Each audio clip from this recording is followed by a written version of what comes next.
Hello, ladies and gentlemen, and welcome. SanjuroSan has managed to talk me into doing a recording, and this is going to be that. Ladies and gentlemen, welcome him. Hello there. Hey, Hi. I'm assuming you're going to do mind control against the people, and if not, I certainly will. So, as we're going to do a set of savings throws against the mind control, I'm sure you're familiar. Mm-hmm. Survival, social, wisdom, or heart? Heart. For the survivalists in the crowd, a two. Socialists with the 16, you're going to be all right. Lovers of wisdom, a baker's coven of 13. And hard folks like Sanj here, also a 2. No. Indigo kid, you made it with a 10. You don't get to see the die. And you're welcome. So, my man, what has possessed you to want to talk to this Grimgriz fella? I want to understand the mysteries around Grimgriz because it's. Good luck with that. I know. Honestly, I don't know too much about you. I was slightly because I went to the Chino estuary. I thought I recognized you from there. I didn't approach you. I thought about it, but I'm like, I don't. You know what it is? You know what it's like? It's like being the new kid in school, in a high school, going to a new high school. And you were pretty cool at your last high school. Like, everybody knew who you were, but now no one knows who you are. And then you see Grim Grizz, and he's got his entourage, and he's moving from different groups and can easily float around. I'm like, I'm not going to approach that guy just yet. I don't recall an entourage. There was some affinity with the people that camped with us. Well, I guess that's what I'm talking about, because the camping people were and in my mind, the coolest. So yeah, in our minds too. Or yeah. Although I hear the hot tub kids had a nice time. Yeah, I unfortunately didn't get to hang with any of those groups, but I decided I'm not going to talk to Grim just yet. I'm going to try to acclimate to all this stuff. Because to be fair, I don't know a lot about you, but Paul speaks very highly of you, and when you do speak, it's impactful, and mostly what I like is where it seems that you have no problem delving into the darkness side of things, and at least I have more trouble climbing out. Yeah. And I have a proclivity to that, so that's why I thought maybe you and I would overlap, because I personally don't. I like to understand evil, and I like to frame it, and you had said a while back with the Clockwork Tower that you wanted to make like a defense against the dark arts, and I admired that. So that's why I want to get to know you, because I really honestly don't know that much. I've tried to watch videos, but it's hard to the without TLC for me is a bit of a room of requirement. Mm-hmm. Like, part of the reason we're all here is because we need to. Yeah. So there is that angle. If I'm not mistaken, you might be the guy who did the randos talk with PBK, and you had this big scene where you like walked out of the church and you looked up at the sky and it was raining and it stopped raining for a moment. That's you, right? That's me. Yeah. Because like from your YouTube avatar and whatnot, I just see that you I don't know, a little bit of a gaijin, and that's got an affinity for me. So yeah, mostly a wonder after that, but like I really like Saint Christopher's story. I relate a lot to that, being the dog-headed man on the fringe. Like, I can't meditate, I can't pray. Well, yeah. People over the water, then, bro. Yeah, I can lift you up though. So what do you think about? Because I mean, I don't even know. Like, do you believe in God? Are you Christian or a type of? Because I mean, that's hard already. But you seem very what's the word? Like focused on like you want to define the right path of things. Like you seem very dedicated to all that. Well, I know there's not nothing. Mhm. I have a hard time believing any of the humans have gotten it right, especially with the 77,000 flavors of Yeah. Christian worship.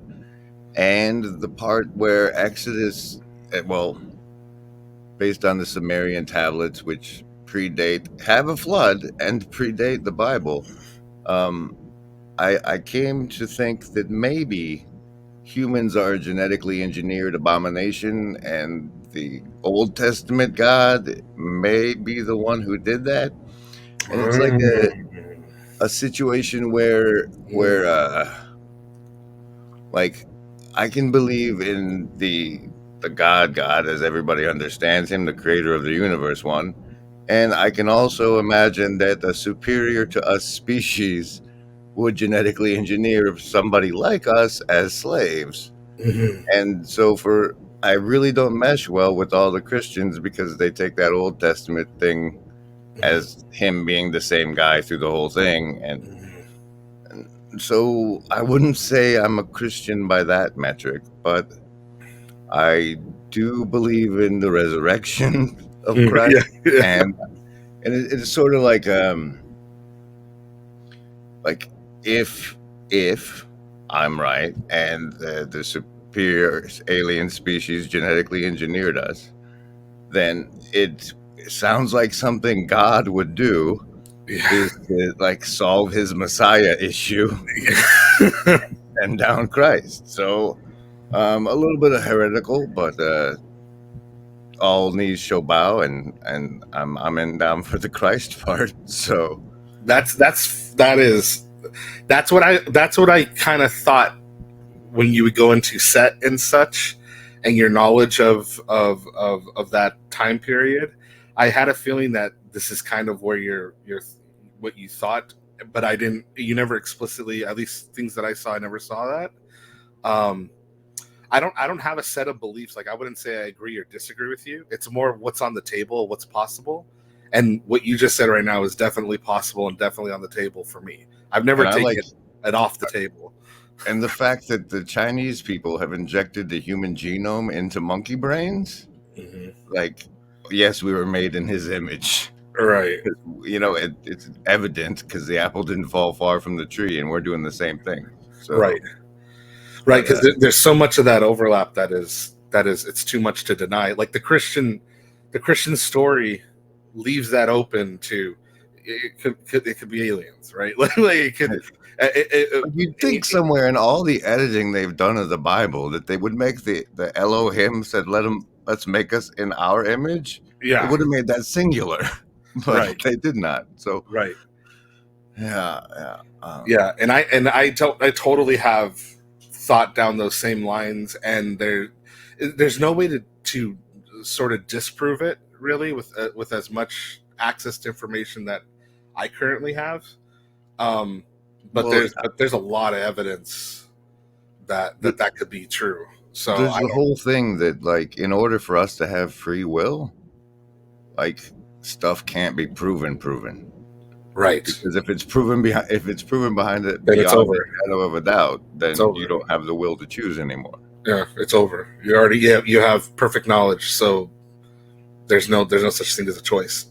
And as far as believing in God, it's the hardest part of the Christian story is that he gives a flying flip about any of us. Yeah, that Whether or that not he that is the believes in hardest. us is far more important than and clearly the creator of the universe believes in us or we wouldn't be breathing. So When you see like left brain people just completely believe in their own power and superiority, the first thing to go is the care about other people. Like I find that to be very true. That's the hardest part, is to believe that something that is that powerful and that huge would care about something as low as you. And I think that's why it's true. That's the miracle that I see before me constantly with people, is when we transcend that and we embrace that and we embrace that in each other, we do a lot better. And it's that humility that comes with that makes us superior. It's weird. It's such a weird thing, the surrendering to that power, surrendering to that goodness. um even though it looks like it's going to destroy you in the end, even though it looks like it's not helpful in any way. But then through that process, you actually do get in touch with what I feel is with God. Well, we That's know how the destruction thing. The spoiler alert. We know how it ends. We see it happen all around us. yeah, Nobody survives this. You're not it's the gonna. pattern. And it's the point at this time is like, all right, what do I have to do to get paroled from my life sentence among these things? See, that's what interests me about you. How do you have that like, this is going to sound weird, but what the vibe I get from you is that you're a fellow uh, prisoner, or was a prisoner. Because that's what I would say would be my defining characteristics, is escaping the prison of a narcissistic father in his completely delusional world. Growing up with my dad, it took many years, but it was like living in a cult. And he did everything he could to burn every bridge with every person, and would lie, would do.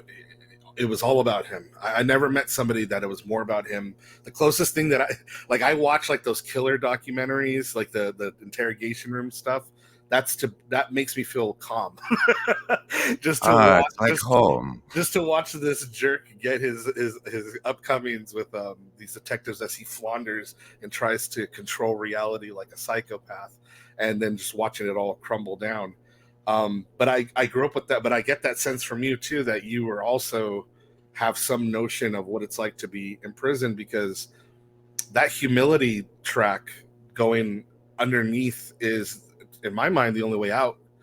And so I see that you've done that in some way.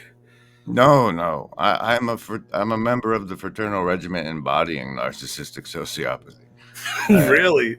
It is my like the rage of this being a prison was born mainly out of me not being born pretty or with a an intact family. Like the unfairness of that made me so angry for so long, and I don't know that I've gotten over it, but it I looked into some weird channeling nonsense because like once I decided that all of these faiths like they probably got it wrong, it opened the doors to like okay, what else is out there? What other explanations? And there's this work that three people did in channeling. Um, and the biggest dirt I've uncovered on them is that they were known for trying to fabricate alien contact. Mm. But they did this channeling session. It ended up being a triad of people. One would ask the questions, one was the instrument that received the answers, and the other was the scribe. And I was a medical transcriptionist, so like I Oh, identified highly with the scribe part. whoa, that's cool. And some of the stuff that came out of that lady would really offend Christians. But uh, another aspect of it was that the chakra system was kind of foundational to the way reality works. Like the root layer, then the self layer, then the social, and then the heart, and then wisdom, and then indigo. And the way that they purported that our illusion, as they called it, worked is that we're on basically the yellow level moving upward to the green one. So we're on Okay. the social level moving up to love. And on this system, um, you polarize one direction or the other. And love polarizes either inwardly toward yourself, which explains most of our conception of evil, and or it polarizes outward. So you're here to polarize one way or the other, and then once you lean into it, you go. And like if you polarize inward toward yourself, it's kind of like the Sith, where like only the very very top are actually get anywhere. Yeah. And Yeah. it's like you have to be like 98 towards loving yourself to polarize that way. And whereas like all you had to do to go on the good guy side was get 51% That's of that is so of fascinating. loving outward. So And that makes sense to me because it explains evil a whole lot. Because if you love yourself so much you don't care what you hurt, Mm-hmm. then Mm-hmm. that's Mm-hmm. that seems like polarizing leftward. And I don't know. It's I'm not delusional enough to think I can polarize myself that hard left. And 51% sounds pretty easy, so I just try to. I lean that way these days. So you still have a lot of anger in you. Mm, yes, yes. It's like I resonated really hard with Doc Holliday in that movie Tombstone. Yeah, Like, dude, you know, you there's are a Holiday Doc and Ringo. Holiday, bro. There's Holiday Yeah, and Ringo, and they both yeah, want revenge for being born. yeah. And he's like, you ain't as bad as me, brother. I got love in my heart too, so that's where he's different from Ringo. See, but the thing of it is I don't know that it doesn't just play into the narcissism.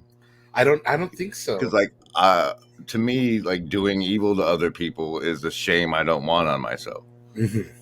Like that would be a stain on the way I love myself. Right. So I don't even know if I'm doing being outward loving for the right reasons. Oh, I mean, I had a tremendous amount of anger too, and and and I would say that the like there was so much emphasis put on achievement that that you were invisible, treated low, neglected, mocked, ridiculed, and ultimately expelled if you did not do the things that my dad wanted you to do. You can either be an accessory that makes me look good, or you Yeah. can not exist. Or you cannot exist.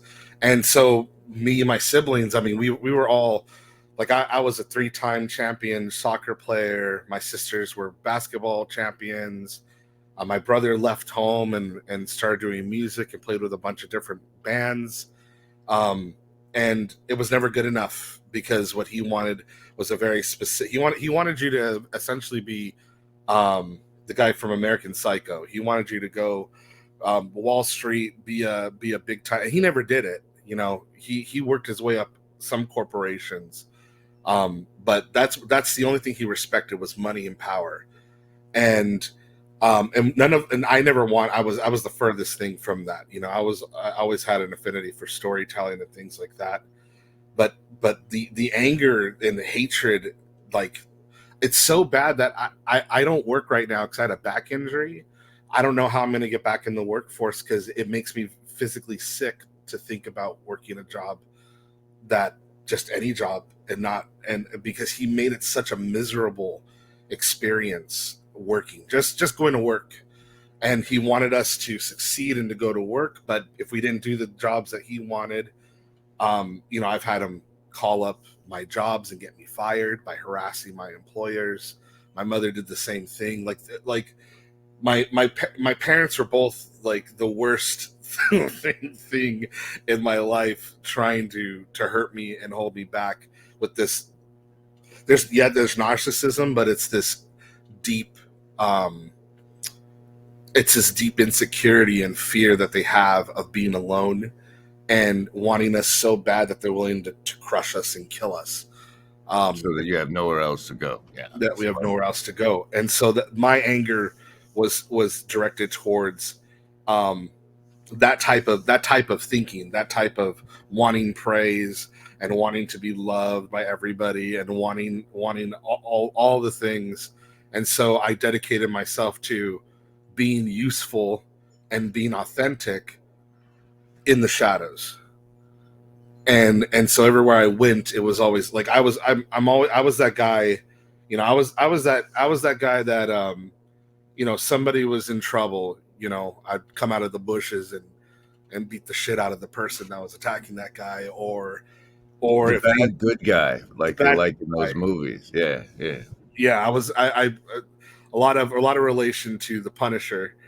Um, not that extreme, but you know, because I wasn't that stupid, but you know, little sacrifices too, just telling somebody when you see them they're having a bad day, some random person on a bus stop, and just sitting there and just talking with them for 3 hours You and helping them.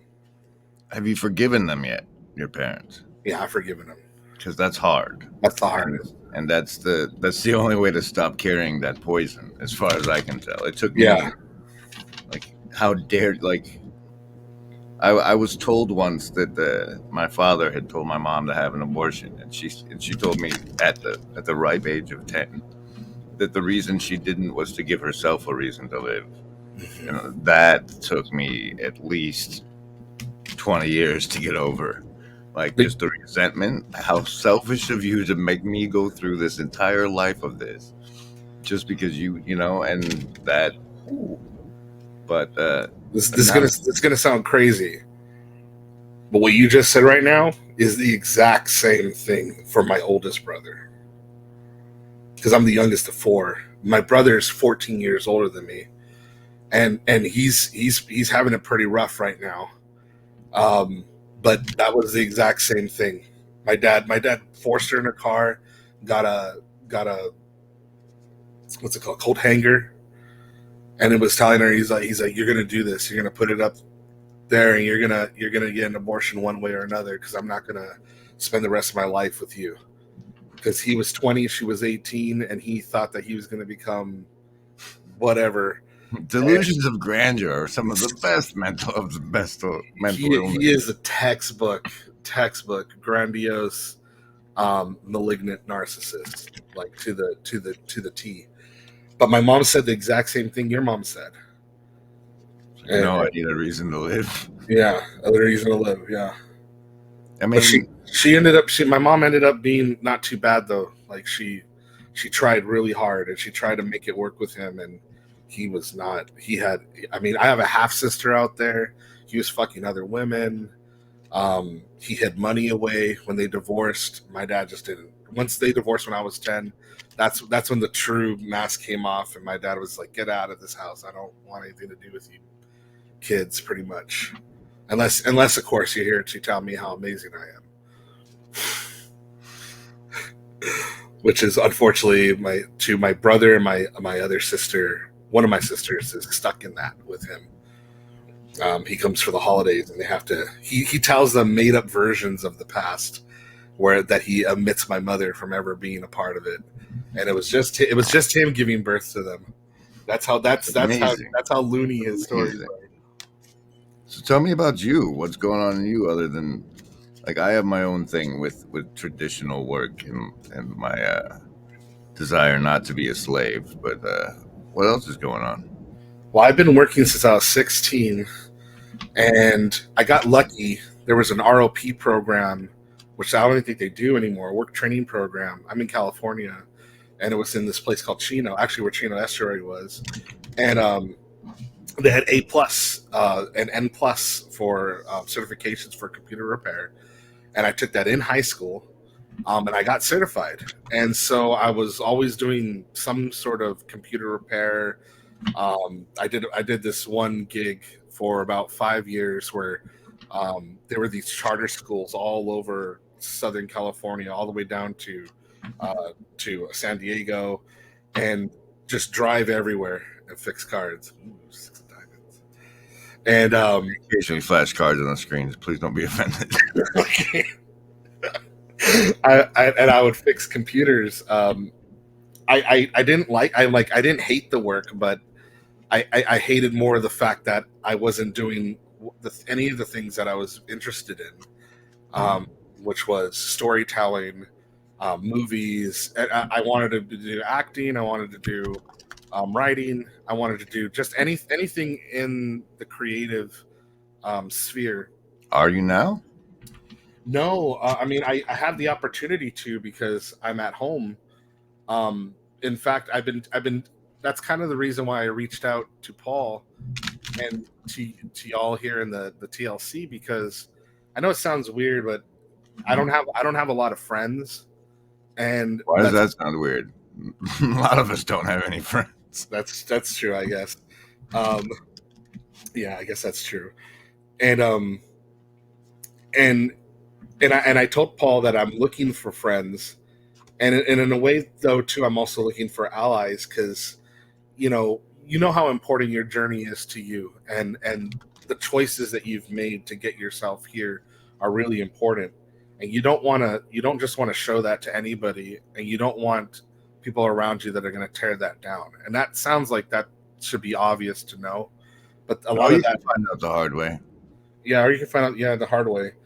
And for me, so what I have is a story that I've been working on, um, a couple actually, but this main one in my head that I've been writing for a really long time, and it's just throbbing and pumping to want to get out, like at the point of clawing my brain or my head to get out of me, and I have this crippling fear of of putting that out, because so much of my life has been mental abuse from my dad completely crushing any dream you had and attacking it. And so everything for me was always say less. Because I was the youngest, I learned to just not say anything and to watch so that things didn't get crushed to me. And that's kind of how I escaped, was Mhm. so those things can grow in the darkness. And then I was able to get out that way. And so now this is something that has to come out, but in my mind it's a contradiction, because if it comes out and it's successful, then I'm going to have all those things that my dad sought after, and I've trained myself to hate wanting those things, right? I'm Mr. Well, you're Shadow. not. It's going to be a complete flop. Don't worry about it. The important thing is to get it out of yourself, especially if it's throbbing and pulsing. Right. And Well, it at would be least a, it'll make room for the next thing to come throbbing and pulsing. and that's kind of what Paul said in And his, Jesus says, "Be not afraid." So you tell me you have a crippling fear. I'll just point you there. yeah, You know. But yeah. is that preventing you from writing it? Is it a written thing or It's a written thing, yeah, and it's preventing me from writing it. no? Yeah. You're using your fear as an excuse not to write it. But Yeah, I hope not. When I that's when I sit down to write it, it's just a bunch of swirling mass of black comes and picks at me, from all directions. well, from my pedestal of being able to give advice I don't have to follow. I would say, like, get a notebook with the intention of burning the notebook when you're done, Mm, but at least write it. mm, Just it's like, no, this isn't. I'm not publishing it. It's not going to be released in the world, but it's going to be out of me. And then, like, you're hiding it from yourself that might not be what actually happens at the end of the process. But if you can use that level of like, okay, like I'm just getting it out, then anything to get past the roadblock, even if I'm right, going to destroy this when it's right. out. But I don't know. There's the free cheap advice. I appreciate it. Something Paul said in a response to that new guy that made a TLC video, Mm. Waves of Obsession dude. Chris, Uh, yeah. yeah, I like I like his channel name. I thought, like, all will be found, romance and all, in the waves of obsession. It's like, like a like a That's soap opera. I that's was like, beautiful. that was a good name. Um, when Paul responded to him at some point in that video, he said he was giving advice, like, about if you have reluctancy to do things, and Paul essentially said, if it was something that you would value doing, even if no one ever saw it, you should do it. That it'll probably yield all the very things that you seek in doing so. And that's what's been chipping away and opening up a pathway for me with my fear thing, since I heard Paul say that. Because I mean, I respect Paul a lot, even though I haven't had a lot of personal time with him, but through his videos, you can learn a lot about him, and I figured that's something that he would tell his own kids, and that there has to be a truth in that, because it has to align with um, my strong association with authenticity. Well, If if you're capable of loving yourself to at least that extent that like you do the thing you want to do for yourself, then absolutely, absolutely. That's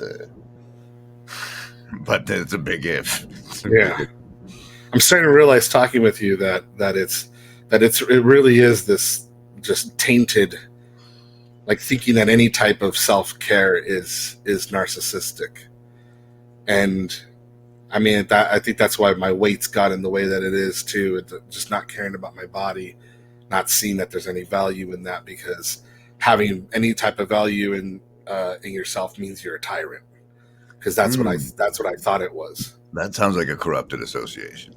Yeah, The because truth is, the best reason to take care of yourself is so that the people who love you don't have to worry. that's the right reason. Yeah. Like, the most I can do for anybody who loves me is take better care of myself, because otherwise that love is going to make them worry about me. That's true.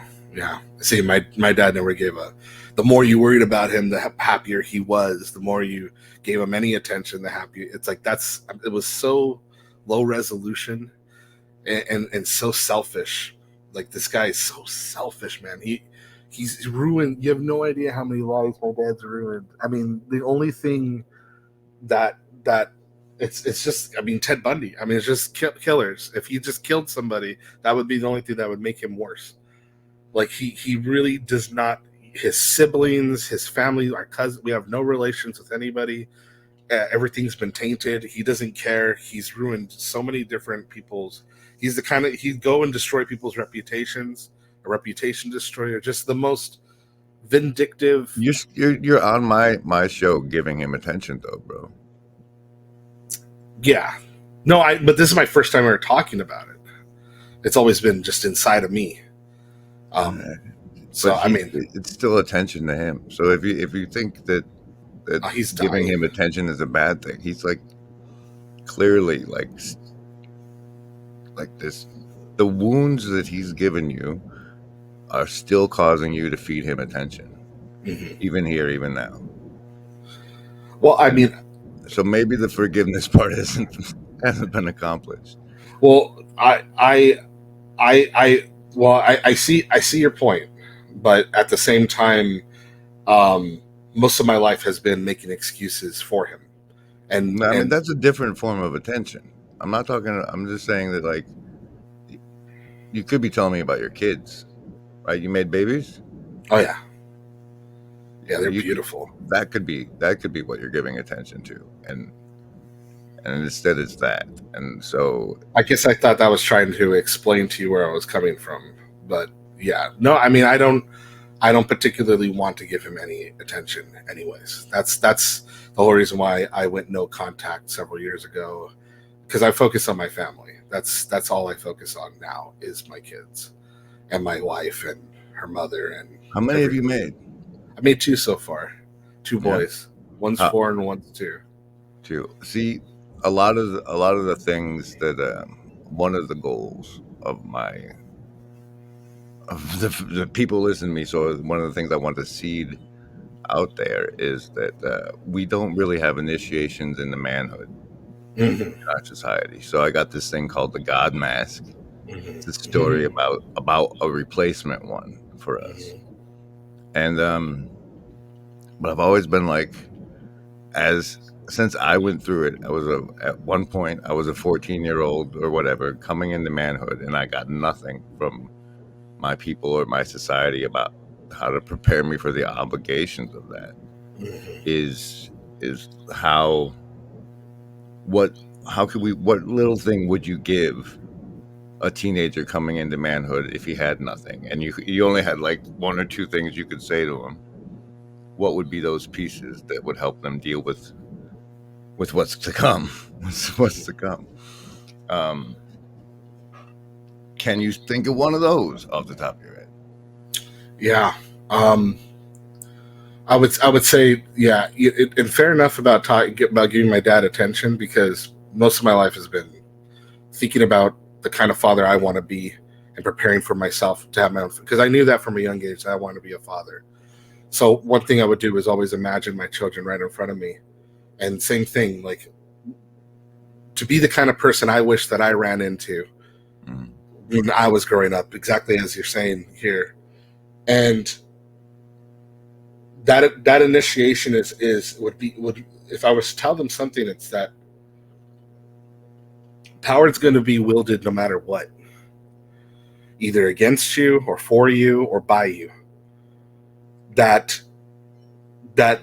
you are better off learning to willpower and wield it responsibly, because you're going to become society, whether you want it to or not. You can see yourself as a child for the rest of your life, but you're going to be making choices, and you're going to be doing decisions, and the power is going to lay with you in some way.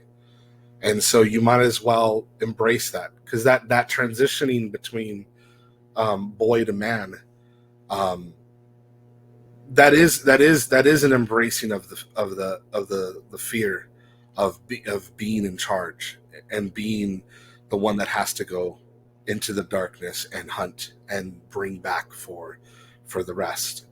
And that's why people that try to keep people in childish states and not allow them to grow, and it keeps them like a prisoner or a slave, by them not by stunting their ability to embrace their destiny.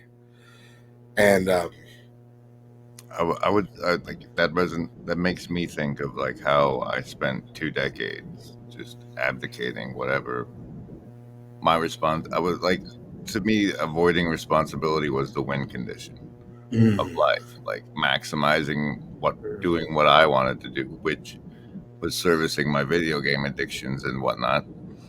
And what was your drug? video games. But which one? There's this one called Jumpgate that's somehow still alive. What? It was like one of the first MMOs. Wow, I have heard Jumpgate twice in my life. That's such a deep cut.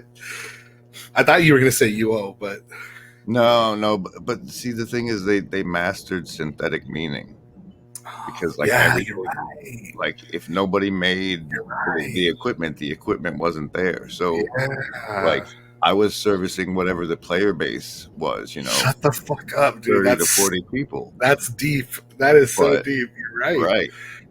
So he gave you that I was actually accomplishing things. Yeah.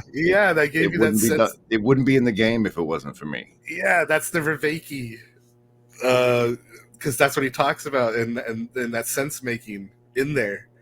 Wow. So what got you out of that? What got you away from that?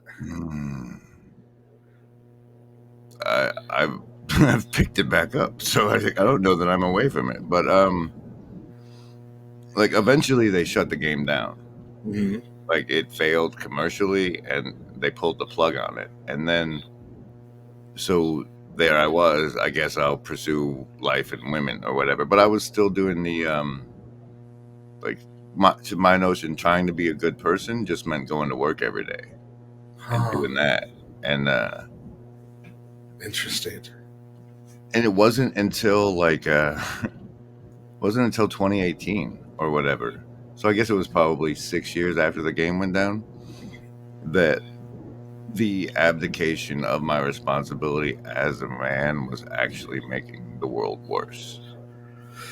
Because I saw, especially after COVID hit and everybody else got shoved into this place, this online space, like, you guys don't belong here. Yeah. You shouldn't be staring at your phones. It's okay for Chad or whatever, people who are listening at work or whatever, to spend this much time consuming our content.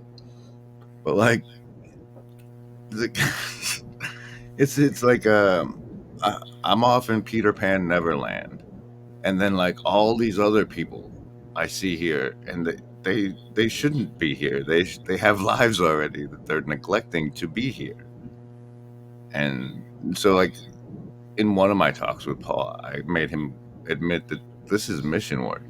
It's like they say, like, go to church or whatever, be part of a community as the way out. But there's plenty of us that are stuck behind the screens, and it's all we have. We are the virtually not alone. And it's okay for plenty of people to be casualties, but there are a lot of healthy people who shouldn't be here, and this isn't good for them. And so I try to black mirror that, because you can't go straight on with like, hey, you're spending way too much time on Twitter, bro. WTF. Mhm. What are your kids doing? Even you can't say that stuff to people's faces, but like you can sort of reflect how bad it is while you're there and hope they see it. Mm. Hope. Wow, you got a beautiful soul, brother. Yeah. Well, I keep it locked down as best as I can. I can see. I can see why I was intimidated by the prospect of talking to you, because deep down I know that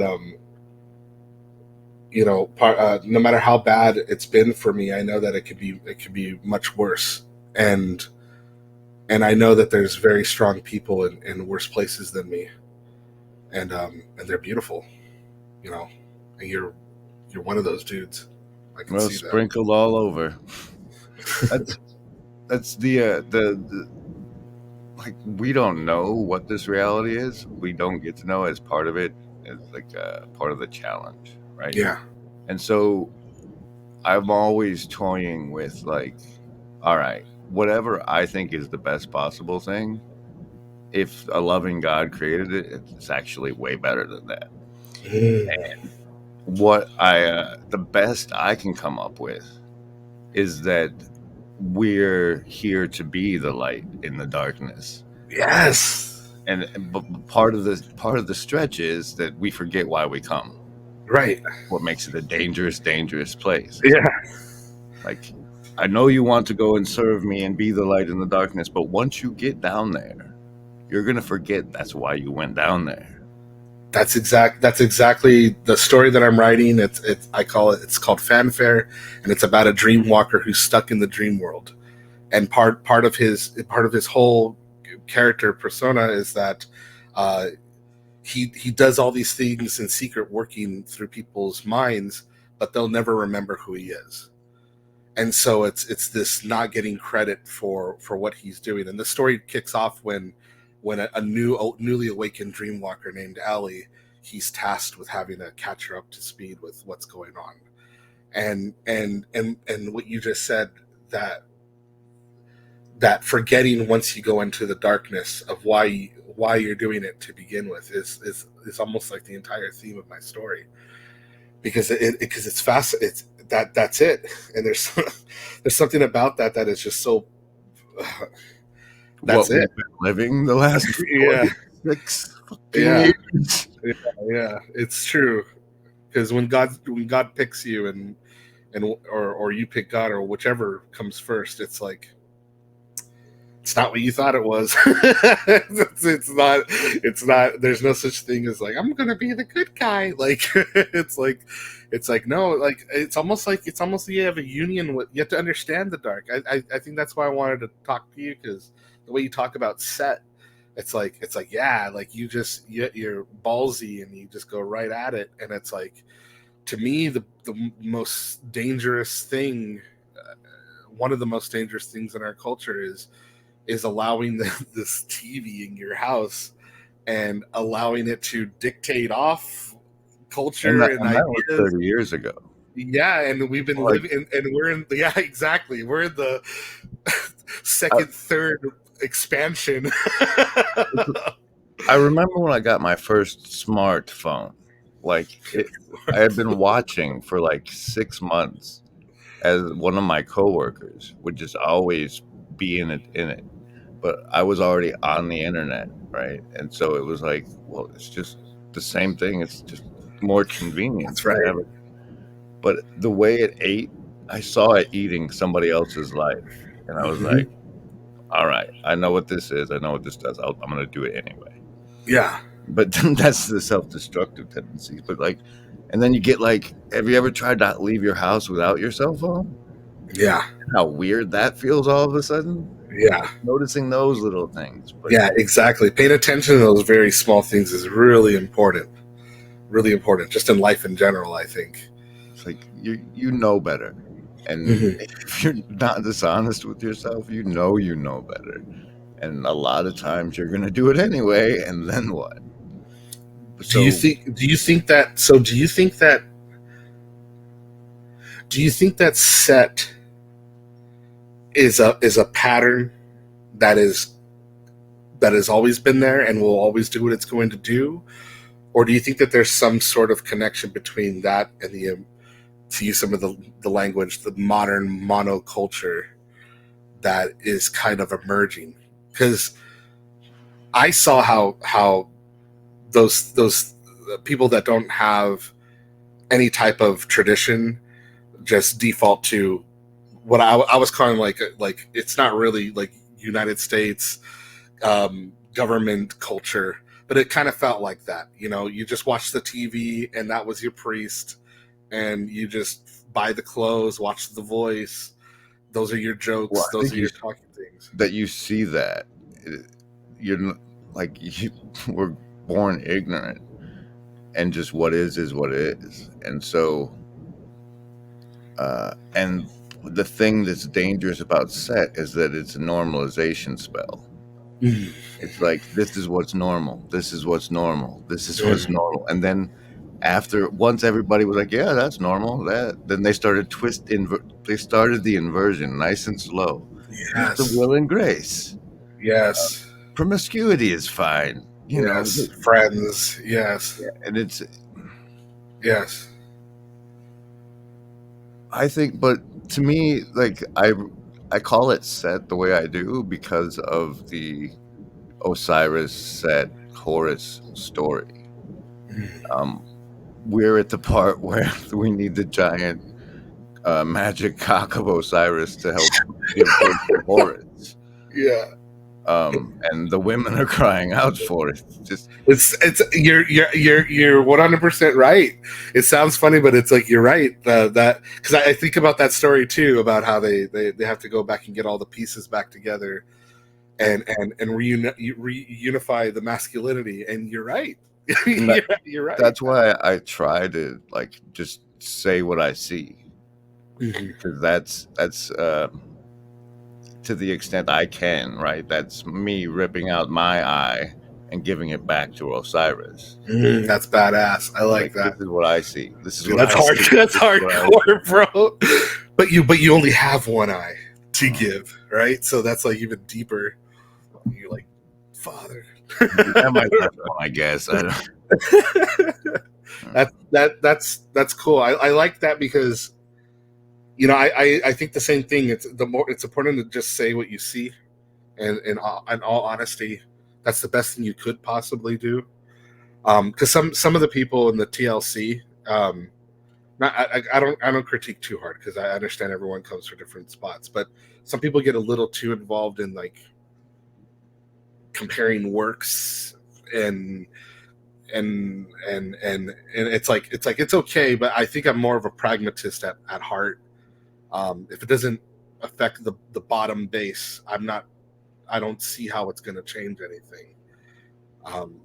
If we're not talking about the people at the suffering at the bottom levels and building something and working towards something that's going to elevate everybody together, I don't really see the point too much in it. What would you mean by comparing works in that statement?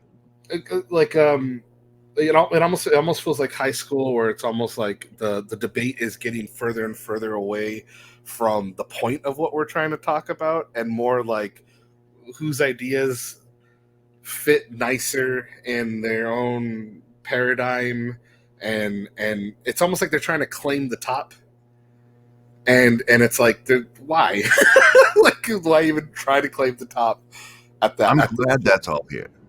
Because I'm glad that's here too. It's just I don't jive with that part exactly. It's the bait for the people who aren't going to come here for what we're actually doing. That's like, interesting. They'll get lured into the "I want to be right" fight, and then once they're here, we flip them a wafer. Oh yeah, are you hungry? Psst, that was the blood of Christ or the body. I don't know. Yeah. But that's the corners of the corner that we can't harvest. That we don't want totality. We don't want everybody focusing on what actually matters, or the funnel doesn't work. Really, that's interesting. Because the people aren't going to come in for what they actually need from us. They're going to come in looking for something else. And there's a reality that you and Paul touch on when it comes to like people getting what they need versus what they want. that you and Paul kind of see pretty clearly, and I'm trying to learn how to see that way too. Oh, that's my faith in the arenic nature of the agency. Is like,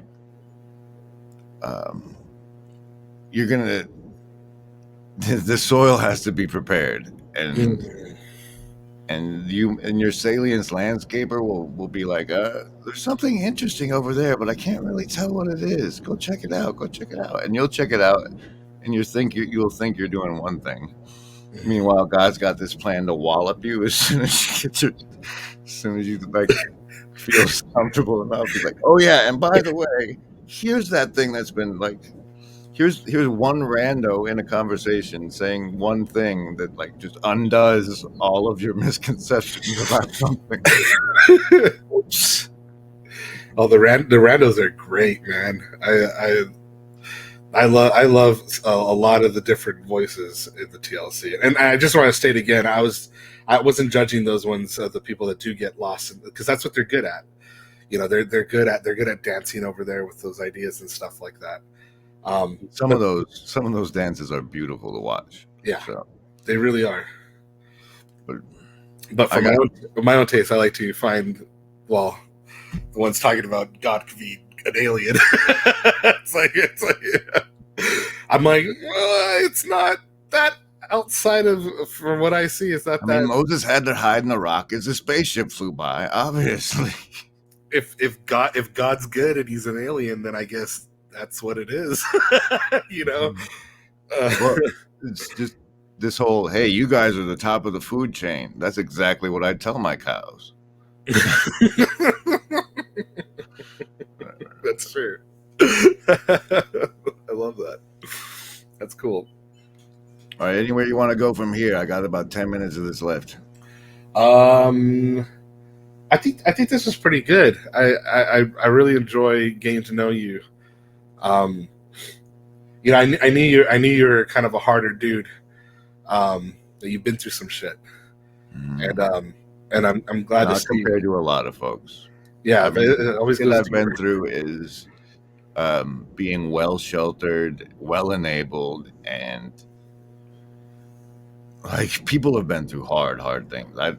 Violence is a stranger to me, so I'm not claiming any hard things, but the darkness I've dealt with on the inside is. And I guess that's what I'm mostly talking about, because no matter what the darkness is, being willing to face that and to take that on is courageous. And I always like to acknowledge that in any person that I meet, because that's what we're all in a way doing. That embracing that light in the darkness is a pathway, and that's a hard one.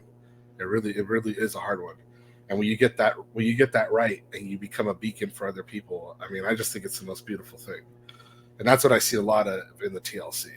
You know, just so many different stories, so many different people, and you're seeing them coming closer and closer, and some have already embraced that light, and it's like, and they've been through what they've done. And I think that's that pursuit of wisdom and that pursuit of truth, coupled with that acceptance of that journey, creates a fellowship.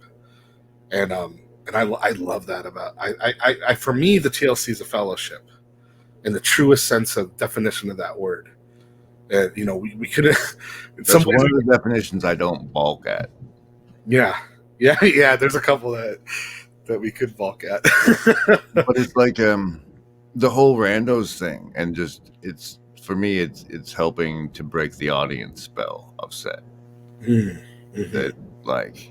All right, here's the person that's saying the thing, and everybody watches. No, that's just a person. He takes dumps. He puts his pants on one leg at a time. We're all just people.